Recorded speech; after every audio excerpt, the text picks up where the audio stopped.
बाबूराव बागुल म्हणजे साहित्याच्या क्षेत्रातील एक विद्रोही ज्वालामुखी, ज्या ज्वालामुखीनं समाजातील जळजळीत वास्तव लिहिण्याचं काम केलं।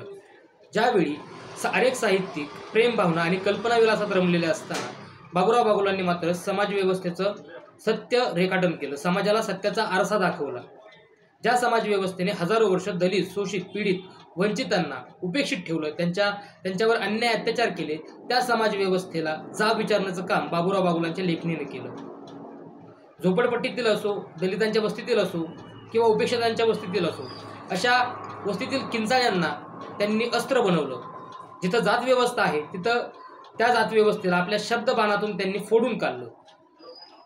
दलितांच्या दुःख, वेदना आणि त्यांना जे उपेक्षितपण आले याच्यावर भाष्य करून त्यांचा आवाज होणं, हे काम बाबूराव बागुलांनी केलं आणि हीच ओळख बाबूराव बागुलांची आहे।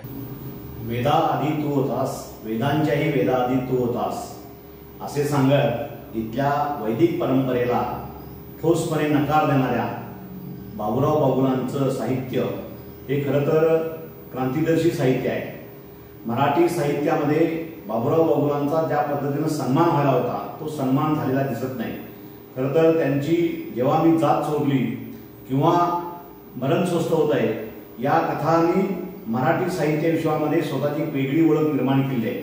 त्यांच्या कथांमधून इथला झोपडपट्टीतला भनंग माणूस वेदना आणि त्यांचं दुखणं, त्यांचं जगणं समर्थपणे त्यांच्या कथांच्या मधून उमटताना आपल्याला दिसत आहे। खरं तर बाबूराव बागुल हे महान साहित्यिक होते। दलित साहित्याचे क्रांतिविज्ञान मांडून त्यांनी मराठी साहित्यामध्ये आपली एक वेगळी ओळख निर्माण केली आहे।